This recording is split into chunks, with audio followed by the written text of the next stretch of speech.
इस वक्त ये उम्मीद नहीं थी कि इस तरह की खबरें आ जाएंगी केरल के कोझिकोड से, जब एयर इंडिया का विमान 190 यात्रियों को लेकर उतर रहा रनवे पर फिसल गया। आप सबको पता ही है कि केरल में बहुत तेज बारिश हो रही है और केरल के कई हिस्से गंभीर बाढ़ की चपेट में भी हैं। निहाल किदवई हमारे साथ हैं और इस वक्त यात्रियों की क्या स्थिति है इसके बारे में सही ब्यौरा अभी नहीं मिल पा रहा है, लेकिन हम लगातार प्रयास कर रहे हैं। निहाल, क्या आप जान सके हैं कि लोकल वहां के स्थानीय पत्रकारों के जरिए कि अभी क्या हम और नया दर्शकों को बता सकते हैं? निहाल, देखिए, वहाँ पर बचाव का काम चल रहा है, लेकिन जो सबसे बड़ी चुनौती है वो ये आ रही है कि जो एम्बुलेंसेज हैं और जो डॉक्टर्स हैं और दूसरे जो मेडिकल स्टाफ है वो सभी कोविड-19 की वजह से जो ट्रीटमेंट का काम चल रहा है दूसरे अस्पतालों में, क्वारंटीन की जो फैसिलिटीज है वहाँ सब लोग इंगेज थे और वहाँ से सब लोगों को यहाँ पे लाना ये भी एक बहुत बड़ी चुनौती है, क्योंकि उसके लिए एक अलग से इंतजाम करना पड़ता है। इसलिए जितने लोगों की जरूरत फौरन एयरपोर्ट पे चाहिए उतने लोगों को तेजी के साथ जो अथॉरिटीज है वो नहीं पहुंचा पा रहे हैं कोरोना वायरस की वजह से, क्योंकि जो प्रोटोकॉल है उसका पालन करना बहुत ज़्यादा ज़रूरी है। क्योंकि जो यात्री पहले से ही घायल है, बहुत सारे यात्री घायल हुए हैं, ऐसी जानकारी हमें मिल रही है। हालांकि आधिकारिक तौर पर इसकी कोई पुष्टि नहीं हुई है, लेकिन जो पता चल रहा है कि 40 से 50 के आसपास से यात्रियों को काफ़ी गंभीर चोटें लगी हैं। जो हवाई जहाज़ है उसकी जो तस्वीरें सामने आई हैं सोशल मीडिया पर, हालांकि इसका वेरिफिकेशन होना अभी बाकी है, उससे बिल्कुल साफ लगता है कि हवाई जहाज़ 2 टुकड़ों में बंट गया है। जाहिर है कि इस पर काफ़ी चोट लगी होगी और जब हवाई जहाज़ लैंड करता है उस वक्त इसकी जो स्पीड थी वो तकरीबन 150 किलोमीटर के आसपास होती है जब वो लैंडिंग गियर पर आता है तब। और उस हालत में जब ये स्किड किया है काफ़ी तेज़ बारिश की वजह से, तो आप समझ सकते हैं कि कितना ज़बरदस्त झटका वहाँ पे लगा होगा। कई सारे लोग तो एक दूसरे से टकराए होंगे, ये सारी चीज़ें हुई होंगी, ऐसा अंदाज़ा लगाया जा सकता है। क्योंकि काफ़ी जब रनवे सामान्य लैंडिंग भी होती है तब भी काफ़ी वहाँ पर झटके लगते हैं। ऐसी सूरत में वहाँ पर बहुत अफरा तफरी का माहौल है। अभी जो जानकारी हमें मिल रही है उसके मुताबिक जो अथॉरिटीज़ हैं वो कोशिश कर रहे हैं कि ज़्यादा से ज़्यादा सहायता कर्मियों को और साथ ही साथ सुरक्षा के साथ साथ जो फायर टेंडर्स हैं उन लोगों को उसको वहाँ पर ले जाया जाए। हालांकि एयरपोर्ट पे जो फायर टेंडर्स मौजूद थे वो फ़ौरन वहाँ पर पहुँचे। इसके अलावा भी और भी ज़रूरत है। अच्छी बात यह है कि आग नहीं लगी, जो जानकारी हमें मिली है, लेकिन जो फायर टेंडर्स होते हैं उसमें जो सीढ़ियाँ होती हैं वो बहुत मददगार साबित होती हैं। और साथ ही साथ ये भी देखना होता है कि अगर इस तरह का कोई हादसा, बड़ा हादसा हुआ है तो उसमें अगर आग नहीं भी दिख रही है तो आगे आग नहीं लगेगी, इसकी संभावना नहीं है, क्योंकि पेट्रोल बहुत ज़्यादा होता है। हालांकि ये हवाई जहाज़ लैंड कर रहा था इसलिए काफ़ी सारा ईंधन खपत हो चुका होगा, लेकिन इसके बावजूद इसमें इमरजेंसी के लिए जो ईंधन रखा जाता है उसका एक बहुत बड़ी खेप उसमें होगी। और इस वजह से फायर सेफ्टी के लिए के जो प्रोटोकॉल हैं, जो नॉर्म्स हैं, उनका बहुत सख्ती से पालन किया जा रहा है। और इस कोरोना का जो की वजह से जो क्राइसिस है, इससे राहत कामों में कहीं ना कहीं थोड़ी बहुत रुकावट ज़रूर आई है, लेकिन फिर भी अपनी तरफ से अथॉरिटीज़ की तरफ से पूरी कोशिश हो रही है कि ज़्यादा से ज़्यादा सुरक्षा कर्मियों, राहत कर्मियों को वहाँ पर पहुँचाया जाए, मेडिकल स्टाफ्स को वहाँ पहुँचाया जाए, एम्बुलेंसेस को वहाँ ले जाया जाए, ताकि जो लोग हैं उनको फ़ौरन वहाँ पर राहत पहुँचाई जा सके। लेकिन यहाँ पर एक चीज़ और ध्यान देने की बात है कि ऐसा ही एक हादसा आज से तकरीबन 10 साल पहले मैंगलोर में हुआ था और वहाँ भी इसी तरह से टेबल टॉप एयरपोर्ट था।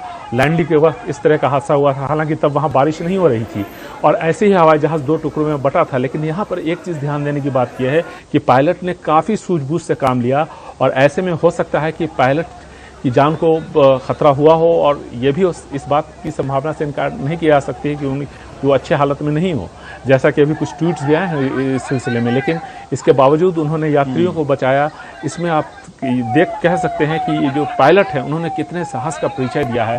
तो कुल मिलाकर के एयरपोर्ट पर काफ़ी अफरा तफरी है जो हमें जानकारी मिल रही है उसके मुताबिक, और फिलहाल राहत और बचाव के काम को और तेज़ करने की कोशिश की जा रही है, इसलिए कि एम्बुलेंसेस के साथ साथ जो दूसरे जो हेल्थ है से जुड़े हुए जो लोग हैं उनकी कमी वहाँ पर ज़रूर कहीं ना कहीं पर महसूस हो रही है।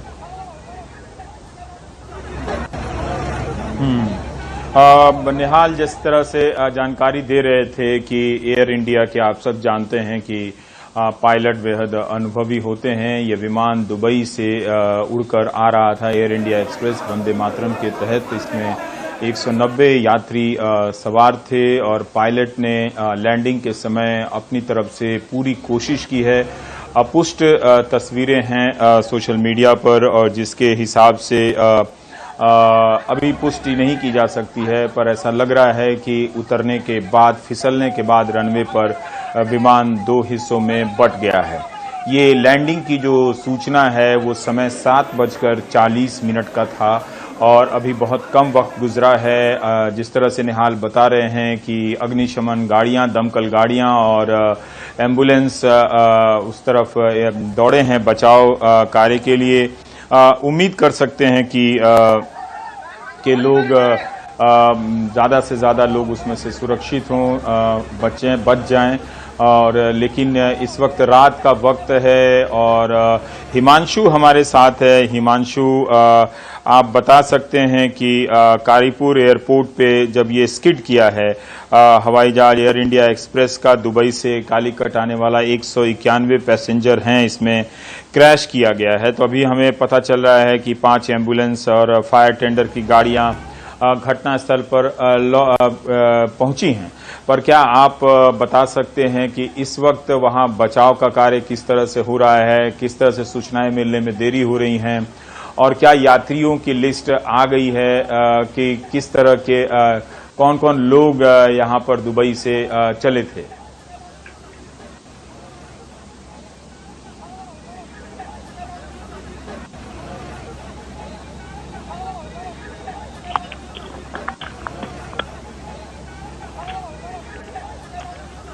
हिमांशु, हम समझते हैं कि आप तक मेरी बात नहीं पहुंची, तो मैं यही दोहरा रहा हूं कि आप बचाव दल की संस्था के संपर्क में रहे होंगे। तो क्या आप बता सकते हैं कि इस वक्त वहां पर किस लेवल का ऑपरेशन चल रहा है या उनके ही हवाले से यात्रियों की खैरियत की क्या क्या खबरें हैं?